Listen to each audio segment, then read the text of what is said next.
So this is concept 2, part 2, which is the law of cosines. Very similar to the law of sines, where we have formulas that we can plug the information into. The first step would be to label our triangles with um, the angles A, B, and C and their corresponding opposite sides of side A, side B, and side C. And then we use the formulas here that are given to calculate what we need to, what we're solving for. So we're going to get some practice with labeling our triangle and then plugging in the numbers to calculate. Just a brief overview of the formula is that if I'm trying to find like side A, for example, I square sides B and C and I add them together. And then I subtract 2 times the product of B and C times the cosine of the A angle that I have. And the other two formulas are similar, just rotating the values that we need. So let's take a look. In our first example, we are given two sides and the included angle. And I'm trying to find the opposite side of the angle that I'm given. So what I'm going to do is I'm going to label my triangle with the information I have. And again, it doesn't really matter which letters you choose for which angles and sides, but just make sure you're consistent.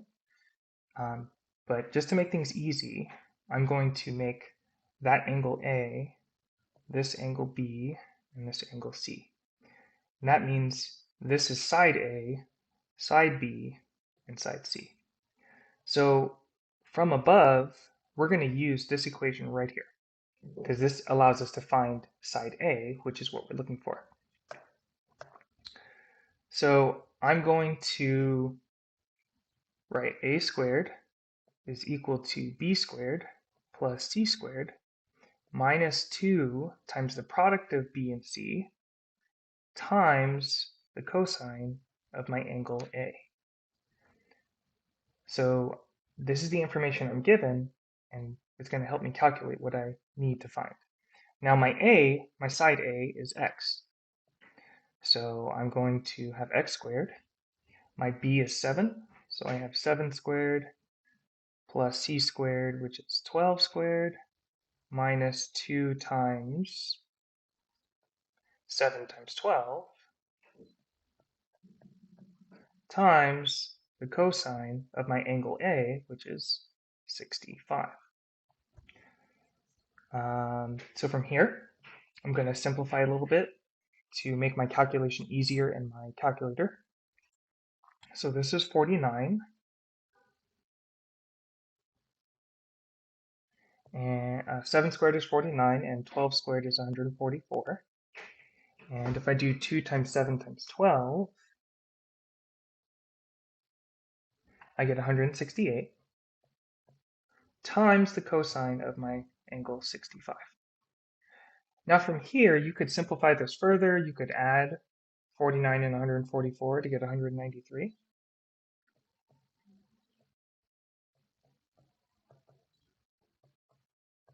Like this.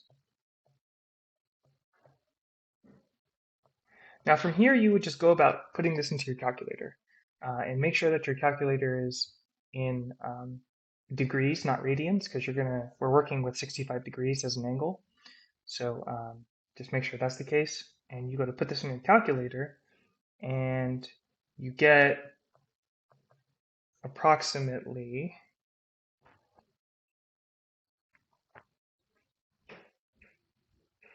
122.00 something or other, right? So we're almost there.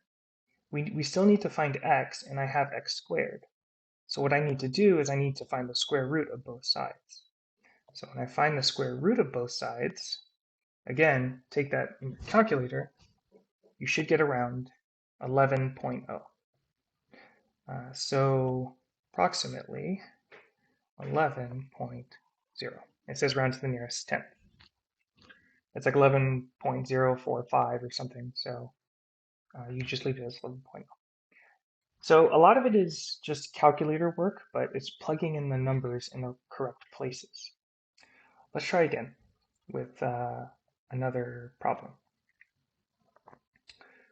So in this problem, we have the same type of information. I'm going to label them as, I'll label this one A, this one B, and this one C, and that makes my side B here, my side A here, and my side C here. I'm now going to set up my formula like I did before, but this time I'm solving for B. So I'm going to use the B squared formula. Now it's identical, it's the same calculation, it's just the variables are sort of rotated around. So B squared is equal to A squared plus C squared minus 2AC times the cosine of B. Cosine of B, that's the angle we have. So let's go and plug some things in. So x squared is equal to 13 squared plus 17 squared minus 2 times 13 times 17 times the cosine of my angle B, which is 34. Like previous, we can simplify this a little bit. We get 13 squared is 169, and 17 squared is 289, and 2 times 13 times 17 is 442 cosine of 34. We can again simplify this a little further to get 458 minus 442 times the cosine of 34. And we would then take this and put it into our calculator. And we would get approximately 91.565 something or other, right? Now the last step, of course, would be to square root both sides because I want to know what x is, not x squared. So when I do that, x is approximately 9.6, rounded. And that's the length of our side there, roughly 9.6. Now, in our final problem, we get something a little different. In this case, we are looking to find the angle rather than the side length. So when I go about doing this, my approach has to change slightly, and I have to use different algebraic steps. But like we did with the previous problems, I'm going to label my triangle with my sides and angles. So if I said that this was angle A,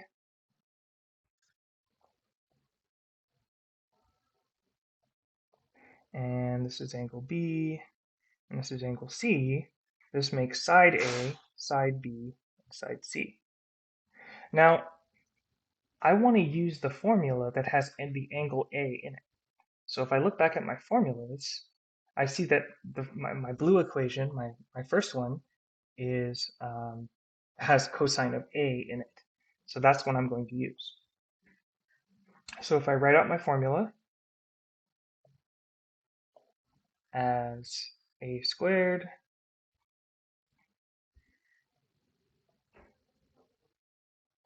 equals B squared plus C squared minus 2BC times the cosine of angle A. That's what I'm going to use. So let's go ahead again and plug in the information. But what's interesting is now our A, we know. We know that A is 7 squared. Well, it's 7, so you would square it. And my B is 11 squared. And my C is 12, so I'm going to square it. And I'm going to subtract 2 times 11 times 12. 2 times 11 times 12 times the cosine of my angle A, which again, I don't know, that's x. From here, we would do a little bit of simplification. So we're just going to square these out and get a more precise answer there. And then we're going to multiply 2 times 11 times 12, and we would get 264 times the cosine of A. Now, we need to get rid of all of these numbers. And of course, we can combine 121 and 144 to get 265. So 49 is equal to 265 minus 264 times the cosine of A. So we need to get rid of all these numbers to get cosine of A by itself. So first, I would subtract 265. I would subtract 265 like this on both sides. So 49 minus 265 is negative 216. So negative 216 is equal to negative 264 times the cosine of A. And then, to get rid of the negative 264, we would divide, because we're multiplying times the cosine of A. So negative 264 division on both sides. So I'm left with the cosine of A is equal to negative 216 over negative 264. Now, when we learned how to solve for the angles, we use the inverse trig functions. So to find A, we need to do the inverse cosine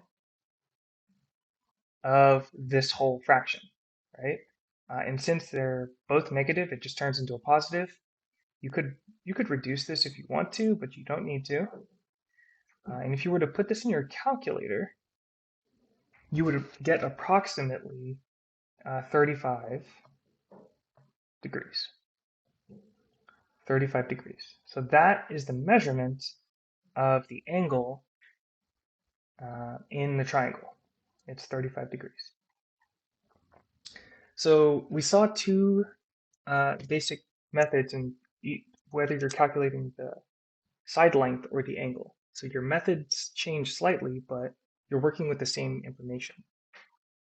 And that's concept 2, part 2, the law of cosines.